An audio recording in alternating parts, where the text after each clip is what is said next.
Hello and welcome to another episode of The Week Gone By. I'm Tvsouthasia and I'll give you a brief of all the news that has happened in South Asia and beyond in the last week. A resurgent India celebrated its 62nd Republic Day with the annual parade that displayed the rumble of military might and colourful tableaux showcasing the cultural diversity of the nation of over 1.2 billion people.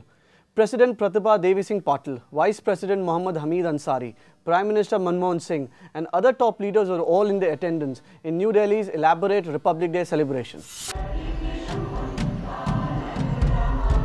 President Mrs. Pratibha Devi Singh Patil and His Excellency Dr. Haji Susilo Bambang Yudhoyono.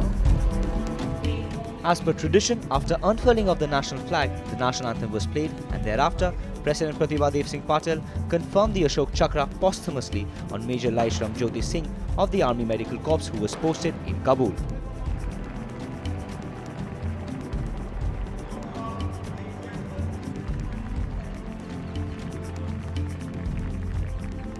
A heavy security cloak was thrown around Delhi for this special day.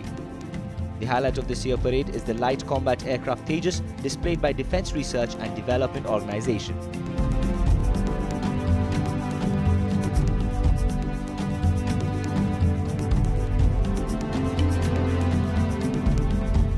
But however, the Bharatiya Janata Party's parade to Kashmir christened as Rashtriya Ekta Yatra overshadowed the Republic Day parade of Delhi. The BJP came up with a political strategy plan to take out Rashtriya Ekta Yatra starting from Kolkata to end at Srinagar, where it planned to hoist flag at Lal Chowk on January 26th this year. But however, amid a virtual lockdown of Srinagar, Republic Day celebrations passed off peacefully throughout the Kashmir Valley. Police arrested JKLF chairman Yasin Malik and its 17 supporters and also detained 7 Bharatiya Janata Party activists.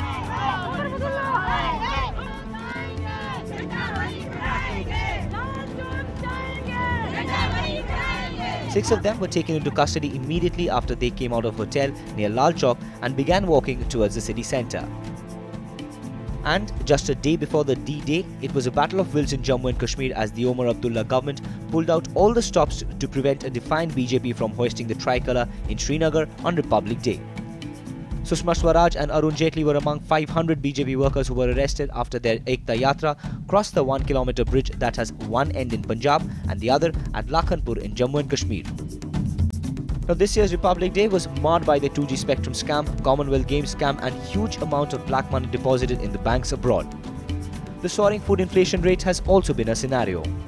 Also 2 days ahead of the Republic Day, Commonwealth Games Organising Committee President Suresh Kalmadi and General Secretary Lalit Bhanot were sacked to facilitate the impartial inquiry.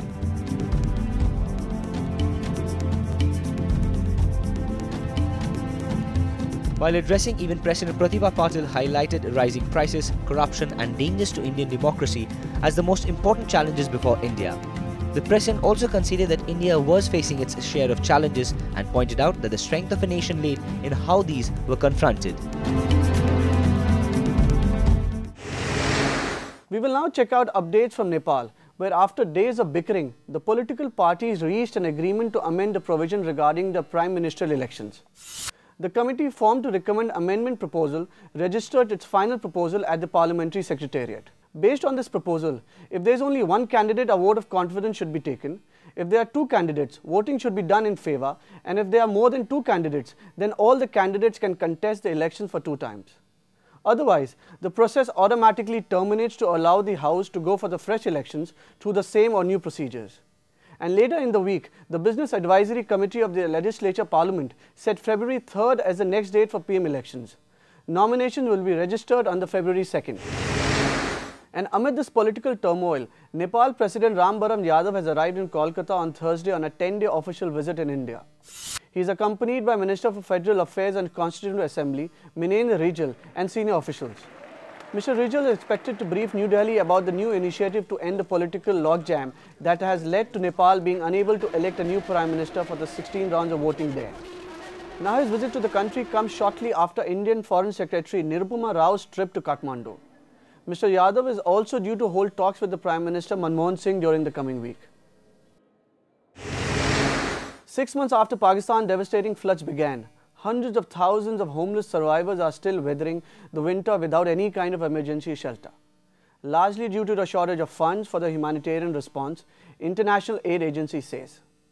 Donors have contributed just over 56% of the $1.96 billion USD requested by the Pakistani government, and it is due to continue until October.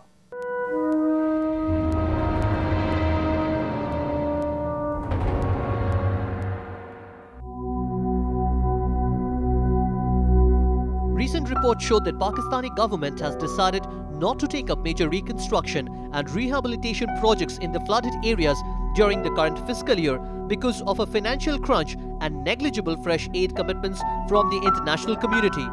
A planning commission official also said that the entire portfolio of reconstruction and rehabilitation projects costing about $9 billion had been set aside because of a shortage of funds. United Nations spokesman Martin Naserki also said that even 6 months after the devastating floods had struck Pakistan, more than 160,000 people are still displaced. According to the United Nations Refugee Agency or UNHCR, many of those who are still uprooted have lost their livelihoods and are without sufficient cash or transport to move on, or have lost their homes and do not have the means to rebuild them. In the past 6 months, the UNHCR has provided emergency shelter to nearly 2 million people and pledges to continue supporting hundreds of thousands of flood victims.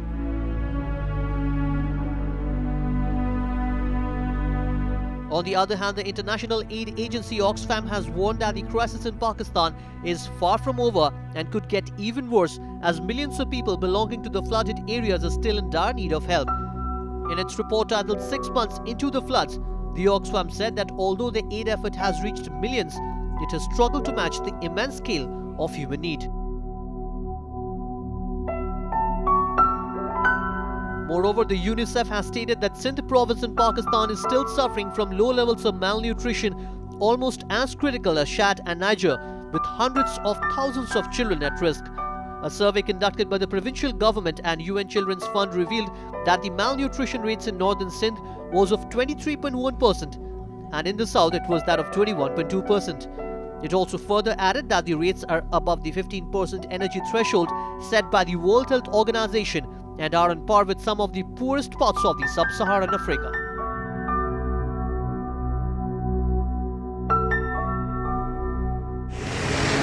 It was last week that British Prime Minister David Cameron assured Prime Minister Sheikh Hasina of UK's continued support to the economic development of Bangladesh. The assurance came when Sheikh Hasina met with a British counterpart at 10 Downing Street, the official residence of the British Prime Minister. Hasina also had a one-to-one dialogue with Cameron before a delegation-level meeting which lasted for 40 minutes. During the meeting, Sheikh Hasina sought for British cooperation in the fields of health, infrastructure, school feeding program and climate change. Meanwhile, Cameron also praised the socio-economic programs of Hasina's government and her pragmatic leadership on climate change. He also lauded Hasina for her government's role in fighting terrorism and hoped that two countries would work together in combating terrorism. Also later in the day, Prime Minister Sheikh Hasina urged a congregation of the British student debaters to join hands for justice to attain global peace.